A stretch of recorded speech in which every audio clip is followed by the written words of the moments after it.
ప్రభు నామానికే మహిమ కలుగునుగాక. కూడి వచ్చిన మీ అందరికీ కర్మిల ఆత్మీయ సహవాస సంఘ విశ్వాసులందరికీ మన ప్రభువును ఆయన ప్రియ కుమారుడునైన యేసుక్రీస్తు వారి శ్రేష్టమైన నామంలో శుభములు మరియు అందరికీ వందనాలు. యెషయా గ్రంథం 32వ అధ్యాయాన్ని మనం ధ్యానం చేసుకుంటున్నాం. యెషయా గ్రంథం 32వ అధ్యాయం. ఈ అధ్యాయంలో మెస్సయ్యా పాలనలో తన ప్రజలకు కలిగే ఆశీర్వాదములు, శత్రువులకు శిక్ష అనే విషయాన్ని మనం ఈ అధ్యాయంలో చూడవచ్చు. ఇంతవరకు మనం 8 వచనాల వరకు ధ్యానం చేసుకున్నాం. 9వ వచనం నుంచి మనం ధ్యానం చేసుకుందాం. 9వ వచనం. సుఖాశక్తి గల స్త్రీలారా లేచి నా మాట వినుడి, నిశ్చింతగానున్న కుమార్తెలారా నా మాట వినుడి. నిశ్చింత గల స్త్రీలారా, ఇక 1 సంవత్సరమునకు మీకు తొందర కలుగును. ద్రాక్ష పంట పోవును, పండ్లు ఏరుటకు రావు. సుఖాశక్తి గల కన్యలారా వణకుడి, నిర్విచారిణులారా తొందరపడుడి. మీ బట్టలు తీసివేసి దిగంబరులై మీ నడుమున గోనె పట్ట కట్టుకొనుడి. యోధా స్త్రీల యొక్క పాపాన్ని గురించి ఇక్కడ రాస్తున్నాడు. సుఖాశక్తి, నిశ్చింత, నిర్విచారం, ఈ 3 మాటలు మనం చూస్తాం. సుఖాశక్తి, నిశ్చింత, నిర్విచారం. సుఖాశక్తి గల, నిశ్చింత గల, నిర్విచారము గల స్త్రీలకు శ్రమ అంటున్నాడు. యెరూషలేములో ఉండేటువంటి స్త్రీలు ఆనాటి కాలంలో, యెషయా గారి కాలంలో అలాగే ఉన్నారు. మరి దేవుడు వారికి తీర్పు తీరుస్తానని 3వ అధ్యాయంలోనే చెప్పారు. యెషయా గ్రంథం 3వ అధ్యాయంలోనే 16వ వచనం నుంచి మనం చూస్తే, మరియు యెహోవా సెలవిచ్చినదేమనగా, సియోను కుమార్తెలు గర్విష్ఠురాండ్రై మెడచాచి నడుచుచు, వారచూపులు చూచుచు, కులుకుతో నడుచుచు, తమ కాళ్ల గజ్జలను మ్రోగించుచున్నారు. కాబట్టి ప్రభు సియోను కుమార్తెల నడినెత్తి బోడి చేయును, యెహోవా వారి మానమును బయలుపరచును. ఆ దినమున యెహోవా గల్లు గల్లుమని వారి పాద భూషణములను, సూర్యబింబ భూషణములను, చంద్రవంకలను భూషణములను, కర్ణభూషణములను, కడియములను, నాణ్యమైన ముసుగులను, కుళ్ళాయిలను, కాళ్ల గొలుసులను, వడ్డాణములను, పరిమళ ద్రవ్యపు బరిణెలను, రక్షరేకులను, ఉంగరములను, ముక్కు కమ్ములను, ఉత్సవ సంవత్సరములను, ఉత్తరీయములను, పైటలను, సంచులను, చేతి అద్దములను, సన్నపు నారుతో చేసిన ముసుగులను, పాగాలను, శాలువలను తీసివేయును. అప్పుడు పరిమళ ద్రవ్యములకు ప్రతిగా మురుగుడును, నడికట్టుకు ప్రతిగా త్రాడును, అల్లిన జడకు ప్రతిగా బోడితలయు, ప్రశస్తమైన పైవస్త్రమునకు ప్రతిగా గోనెపట్టయు, అందమునకు ప్రతిగా వాతయును ఉండును. ఇక్కడ సియోను కుమార్తెల గురించి మాట్లాడుతున్నాడు. వాళ్ళు గర్విష్ఠురాండ్రు, గర్వంతో నడుస్తున్నారు, వారచూపులు చూస్తున్నారు, కులుకుతో నడుస్తున్నారు, తమ కాళ్ల గజ్జలను మ్రోగించుచున్నారు. గర్వం, గర్విష్ఠురాండ్రు. ఇక్కడ సుఖాశక్తి గలవారు, నిశ్చింత గలవారు, నిర్విచారము గలవారు. నేటి దినాల్లో కూడా లోకం అలాగే ఉంది. సుఖాశక్తినే ఆశిస్తూ ఉన్నారు. సుఖాశక్తి, సుఖము యందు ఆసక్తి, సుఖపడాలి, రెండవది నిశ్చింత గలవారై ఉన్నారు. వాళ్ళకి ఎన్ని బాధలున్నా చూడండి, మనలో కూడా చాలామంది మనకి ఎన్ని బాధలున్నా ప్రార్థన చేయం, ప్రభు దగ్గరికి రాం, ప్రభు వైపు తిరగం. మనం కూడా అంతే, నిశ్చింతగా ఉంటాం. మాకేది పట్టదన్నట్టు, ఎవరు వెళ్ళకపోతే మాకేంటి అన్నట్టు. బిడ్డల పాడైపోతున్నా, కుటుంబాలు ముక్కలైపోతున్నా, జీవితాలు నాశనం అయిపోతున్నా, కుటుంబ పరిస్థితులు బాగోకపోయినా చాలాసార్లు చాలామంది నిశ్చింతగానే ఉంటారు, అసలు ఏమీ పట్టనట్టు. నిర్విచారం అంటే విచారమే ఉండదు అసలు. అయ్యో ఇలా జరిగిందే మా ఇంట్లో, లేకపోతే మా బిడ్డలకి ఇలా జరిగిందే, లేకపోతే మా పరిస్థితి ఎలా ఉందే అనే విచారం లేదు. ఎందుకంటే గర్వం, సుఖం, లోకాశలు ఇవన్నీ ఎక్కువైపోయాయి. నేటి దినాల్లో చాలామంది విశ్వాసులు కూడా అలాగే ఉన్నారు, నిశ్చింతగా ఉన్నారు, నిర్విచారము గలవారుగా ఉన్నారు. వాళ్ళు కూడా లోకంలాగా, లోకంతో పోటీ పడుతూ లోకమే మనకు శాశ్వతం అన్నట్టుగా, లోకస్తులతో పాటు వీళ్ళు కూడా లోకాశలతో పోటీ పడుతూ ఉన్నారు. కానీ దేవుని బిడలుగా ఆయన వైపు తిరగాలని కానీ, ఆయన ప్రార్థించాలని కానీ, ఆయన వాక్యాన్ని ధ్యానించాలని కానీ, ఆయన సన్నిధికి వెళ్ళాలని కానీ, ఆయన మాటలు వినాలని కానీ ఇవేమీ లేవు. ప్రళయం వస్తున్నా, భయంకరమైనటువంటి విపత్తులు సంభవిస్తున్నా, ఎక్కడో ఎన్నెన్నో జరుగుతూ ఉన్నాయి, కానీ వాటి గురించి మనకు విచారం లేదు. అదే పరిస్థితి మన మన మన ప్రాంతంలో వస్తే ఎక్కడో జరుగుతున్నటువంటి విషయాల గురించినటువంటి బాధ, చింత కూడా లేదు. క్రైస్తవుడు ఎప్పుడూ కూడా తన స్వార్థాన్ని చూసుకోడు, ఎదుటి వారికి మేలు చేయాలి. ఏ మేలు చేయాలి?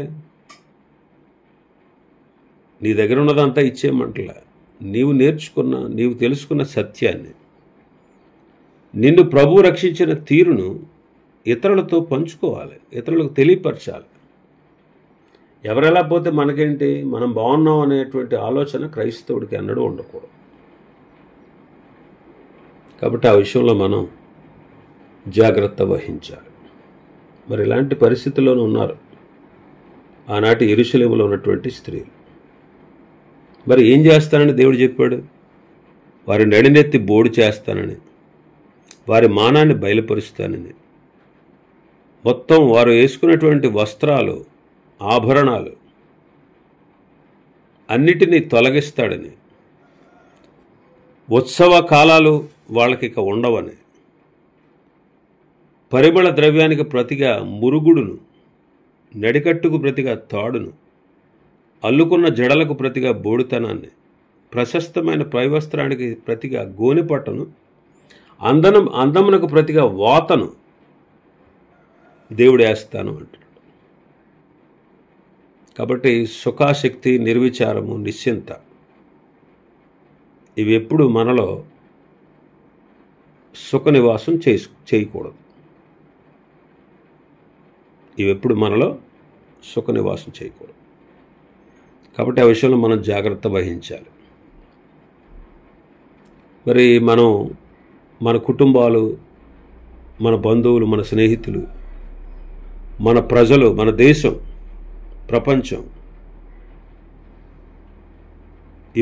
వీటన్నిటి గురించి మనం ఆలోచన చేస్తే మనం నిశ్చింతగా ఉండలేం, సుఖంగా ఉండలేం. అనేకుల కొరకు మనం ప్రయాసపడేవారుగా ఉంటాం. మనం ఎంతసేపు ఈ 70-80 సంవత్సరాల జీవితం కోసం, మహా అయితే 70 లేకపోతే 80 బ్రతుకుతాం.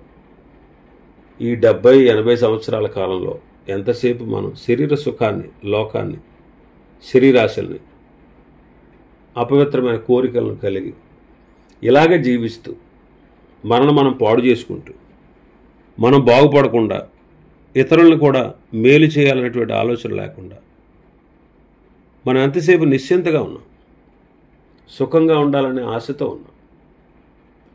అసలు విచారం లేదు, ఏది జరిగినా సరే విచారం లేదు. చూడండి, ఎన్నో కార్యాలు జరుగుతున్నాయి లోకంలో, ఎన్నో కార్యాలు జరుగుతున్నాయి. సుఖం కోసం బస్ స్టాండ్లో కొడుకును వదిలేసి వెళ్ళిపోయినటువంటి స్త్రీ గురించి మనం వార్తల్లో చూస్తున్నాం. ఎలా ఉంది పరిస్థితి, లోక పరిస్థితి? మరి ఎందుకు ఇలా లోకం అవుతుంది? మరి దాని విషయంలో మన బాధ్యత ఏంటి? అలాంటి కార్యాలు జరుగుతున్నప్పుడు మనం వినడం, చూడడం, ఆ వార్తను వైరల్ చేయడమేనా, లేకపోతే దాని విషయమై ప్రభువుని ప్రార్థిద్దాం? ఇలాంటి కార్యక్రమాలు జరుగుతూ ఉంటే ప్రజలు పాడైపోతారు, వాళ్ళ దేవుని వైపు తిరగాలి, వాళ్ళ దేవుని తెలుసుకోవాలనేటువంటి కనీసం చిన్న ప్రార్థనను మనం చేయగలుగుతున్నాం. ప్రకృతి వైపరీత్యాలు ఎన్నో జరుగుతున్నాయి, ఎక్కడెక్కడో భూకంపాలు వస్తూ ఉన్నాయి, సునామీలు వస్తూ ఉన్నాయి, ప్రపంచం అల్లకల్లోలంగా ఉంది. మరి క్రైస్తవుడిగా నీ బాధ్యత ఏంటి? అవి చూడడం, వినడం, భలే తీర్పు తీర్చాడు దేవుడు, అది పాపం చేసే దేశం నాశనం అయిపోయింది, భలే జరిగింది అనుకోవడమా? అలాగే వదిలేసి పాడైపోయేలాగా చూడడమా? లేకపోతే క్రీస్తు యేసు లాంటి మనస్సు మనం కలిగి ఉండడమా? మరి వాటి కోసం మనం ప్రార్థించొద్దా? మనం ఏం చేయలేం, మనం వెళ్ళి సహాయం చేయలేం, కానీ ఏం చేయాలి? ప్రభుని ప్రార్థించాలి. మరి మనం ప్రార్థించం, మోకరించం, ప్రభు సన్నిధిలో అడగం, ప్రభువుకి సమీపంగా రాము. ఇలాంటివన్నీ జరుగుతున్నప్పుడు మనకు నిశ్చింత, ఎందుకంటే మనకు ప్రభు ఉన్నాడు కాబట్టి, ప్రభువే చూసుకుంటాడు అనేటువంటి నిశ్చింత ఉండొచ్చు. కానీ నశించిపోతున్న వారి కొరకు మనం బాధ్యత వహించాలి. ఆనాటి కాలంలో స్త్రీలు సుఖాన్ని కోరుకున్నారు, నిశ్చింత గలవారన్నారు. దేశం పాడైపోతున్నా ప్రజలు దేవుని వైపు తిరగకుండా లోకం వైపు తిరుగుతూ ఉంటే ప్రజలే, అంటే స్త్రీలే పురుషుల్ని ప్రేరేపించి మరి గృహదేవతలను పెట్టుకుని మరి ఆకాశ దేవతలకు, అంటే సూర్యచంద్ర నక్షత్రాలకు నమస్కారాలు చేస్తూ, ఇర్మీయా గ్రంథంలో చదువుతాం ఇవన్నీ కూడా. వాళ్ళందరూ పిండి వంటలు చేస్తూ ఆకాశరాణికి ఇష్టానుసారంగా జీవిస్తూ ప్రభువునే విడిచిపెట్టేసినటువంటి దౌర్భాగ్య స్థితిలో ఆనాటి కాలంలో ఉన్నారు. అందుకే ప్రభు వారికి శ్రమ అన్నాడు, వారికి తీర్పు తీర్చాడు. అందుకే 1 సంవత్సరంలోగా దేవుడు వారికి శిక్ష విధిస్తాను అన్నాడు. 1 సంవత్సరంలోగా. 10వ వచనం చదివితే, నిశ్చింత గల స్త్రీలారా, ఇక 1 సంవత్సరమునకు మీకు తొందర కలుగును అంటాడు. అంటే వారి మీదకి తీర్పు రాబోతా ఉంది. క్రీస్తు పూర్వం 716 సంవత్సరంలో యెషయా గారు ఈ ప్రవచనాన్ని ప్రవచించాడు. 714లో వారిపైన తీర్పు దిగి వచ్చింది. వారిపైన తీర్పు దిగి వచ్చింది. ఇంకా మనం చూస్తే 11, 12 వచనాల్లో 12వ వచనం, రమ్యమైన పొలం విషయమై ఫలభరితమైన ద్రాక్షావళుల విషయమై వారు రొమ్ము కొట్టుకుందరు అంటాడు. ద్రాక్షారసము చేత మత్తులైనటువంటి వాళ్ళు ద్రాక్షావళులు నాశనము కాగా విలపిస్తూ ఉన్నారు. యెషయా గ్రంథం 16వ అధ్యాయం చూస్తే, యెషయా గ్రంథం 16వ అధ్యాయం 10వ వచనం, ఆనంద సంతోషములు ఫలభరితమైన ఫలము నుండి మానిపోయాను, ద్రాక్ష తోటలో సంగీతం వినపడదు, ఉత్సాహ ధ్వని వినపడదు, గానుగలలో ద్రాక్ష గలను త్రొక్కువాడు ఎవడనూ లేడు, ద్రాక్షల తొట్టి తొక్కువ అని సంతోషపు కేకలు నేను మాన్పించి ఉన్నాను. కాబట్టి ప్రభు వైపు తిరగకుండా ఇష్టానుసారంగా జీవిస్తూ దేవుని విడిచిపెట్టి లోకాన్ని ఆశించి, శరీరాశలను ఆశించి, అపవాది ఆలోచనలకు వాళ్ళు లొంగిపోయి పూర్తిగా దేవుని విడిచిపెట్టేశారు. అసలు వాళ్ళు ప్రార్థించడం కానీ, రోదన చేయడం కానీ, కేకలు వేయడం కానీ, ప్రభువుకు మొరపెట్టడం కానీ లేదు. అలాంటి పరిస్థితుల్లో వాళ్ళు నిర్విచారంగా, నిశ్చింతగా, సుఖాన్ని కోరుకుంటూ ఇష్టానుసారంగా జీవిస్తూ ఉన్నారు. అందుకే వాళ్ళ పరిస్థితి ఇలా అవుతుందని యెషయా గారు ముందుగానే ప్రవచిస్తూ ఉన్నాడు. ఆ రీతిగా వాళ్ళు మత్తులై లోకమందు ఆనందిస్తూ దేవునికి దూరంగా ఉన్నారు. అయితే మత్తు విడిచి ఎప్పుడైతే వాళ్ళు ప్రభు వైపు తిరుగుతారో వారు సంతోషిస్తారు. అందుకే భక్తుడు అంటున్నాడు, నడికట్టు మీరు తీసివేయండి అంటాడు, గోనెపట్ట కట్టుకోండి అంటాడు. గోనెపట్ట కట్టుకోండి, తొందరపడి మీ బట్టలు తీసివేసి మీ నడుమునకు గోనెపట్ట కట్టుకోండి. గోనెపట్ట కట్టుకోవడం అనేది మారు మనస్సుకు, పశ్చాత్తాపానికి, అలాగే దేవుని వైపు తిరగడానికి, దేవుణ్ణి ప్రార్థించడానికి సూచనగా ఉంది. పాత నిబంధనలో భక్తులు గోనెపట్ట కట్టుకునేవారు, గోనెపట్ట కట్టుకుని విలపించేవారు.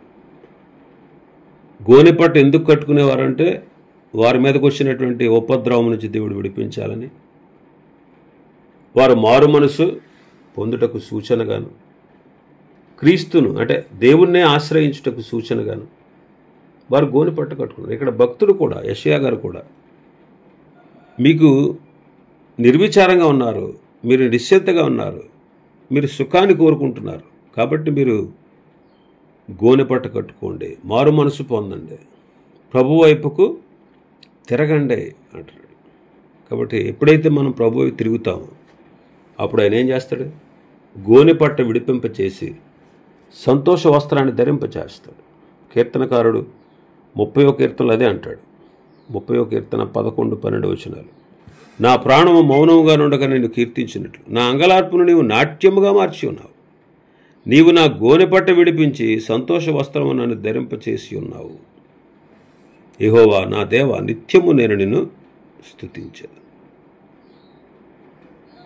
గోనెపట్ట విడిపించి ఎప్పుడైతే ప్రభు వైపు తిరుగుతామో అప్పుడు మనకున్నటువంటి ప్రతి పరిస్థితి నుంచి ఆయన మనల్ని విడిపిస్తాడు. ఆయన వైపు తిరగకుండా నిశ్చింతగా, నిర్విచారంగా, సుఖాన్ని కోరుకుంటూ, లోకాన్ని ఆశిస్తూ, శరీరాశలతో జీవిస్తూ, ఇష్టానుసారంగా జీవిస్తూ ఉంటే మనకు ఉండేటువంటి పరిస్థితి నుంచి ప్రభు మనల్ని ఎప్పుడు విడిపించాడు. ఎప్పుడైతే ఆయన వైపు తిరుగుతామో మనకు కలిగిన దురవస్థ చూచి ఆయన సహించలేడన్నమాట. ఆయన వైపు తిరిగినప్పుడు, ఆయనకు దూరంగా ఉన్నప్పుడు, ఆయన ఆశ్రయించకుండా ఉన్నప్పుడు ఆయన ఎప్పుడు పట్టించుకోడు. ఆయన ఆశ్రయించినప్పుడు, ఆయనకు దూరంగా ఉన్నప్పుడు ఆయన మన గురించి పట్టించుకోడు. కాబట్టి ఈ విషయంలో మనం జాగ్రత్త వహించాలి. ఇంకా 13, 14 వచనాలు మనం చూస్తే మన భాగంలో 13, 14 వచనాలు. నా జనుల భూమిలో ఆనందపురములోని ఆనంద గృహములన్నిటిలో ముండ్ల తుప్పలను, బలురక్కసి చెట్లను పెరుగును. పైనుండి మన మీద ఆత్మ కొంపరింపబడి వరకు నగర విడువబడును.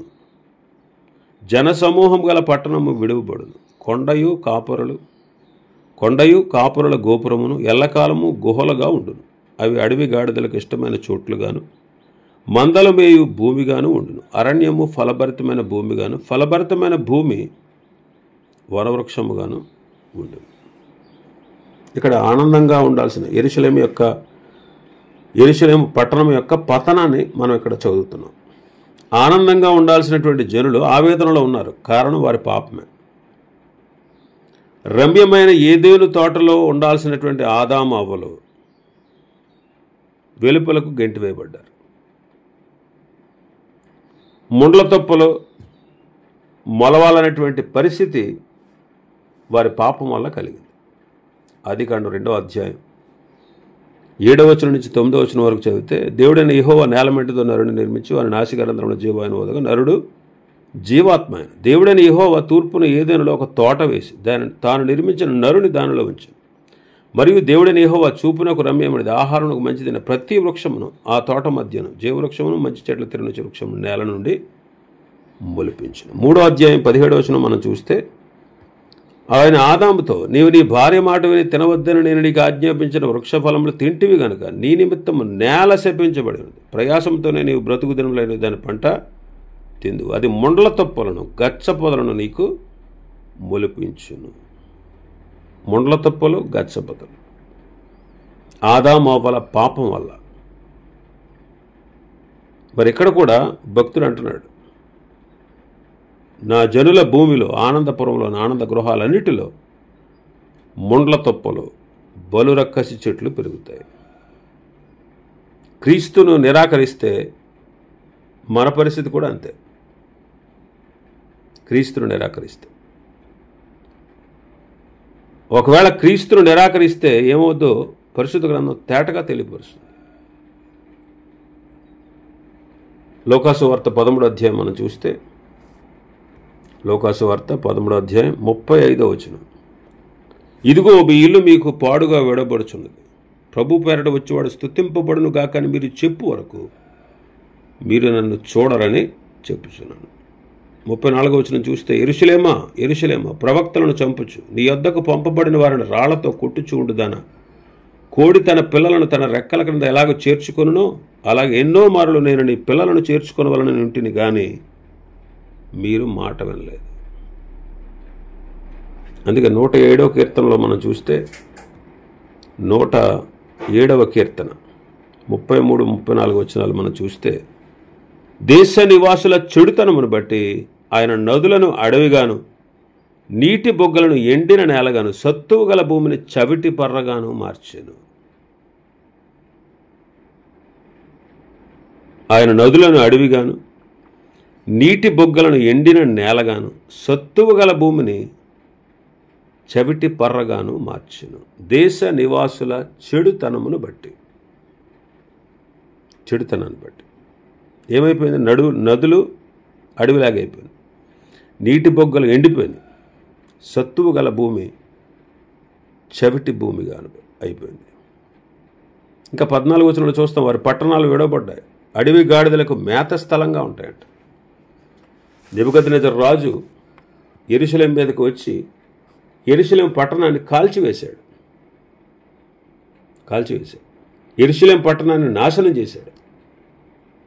యెరూషలేము పట్టణానికి దుర్గతిని కలిగించాడు ఆనాటి కాలంలో. ఇక రాబో కాలంలో కూడా యెరూషలేము గతి దుర్గతే. ఎందుకంటే వాళ్ళ దేవుని మాట వినకపోతే, లోకాసు వార్త 24లో మనం చదువుతాం.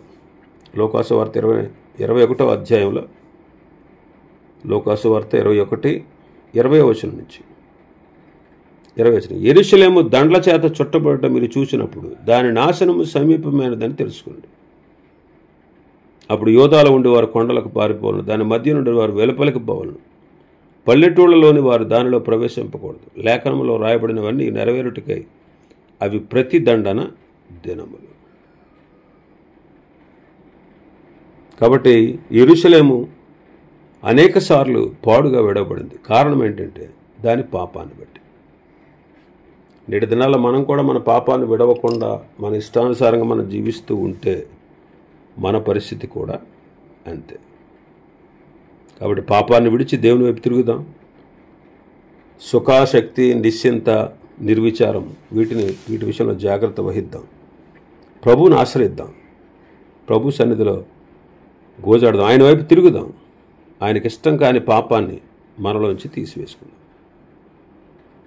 ఇంకా చాలా విషయాలు ఈ అధ్యాయంలో ఉన్నాయి. ప్రభు చిత్తమైతే రేపటి దినం మరికొన్ని విషయాలు ధ్యానం చేసుకుందాం. దేవుడి వర్తమాన వాక్యాన్ని మన వినికిడిలో ఆశీర్వదించును గాక. ఆమేన్.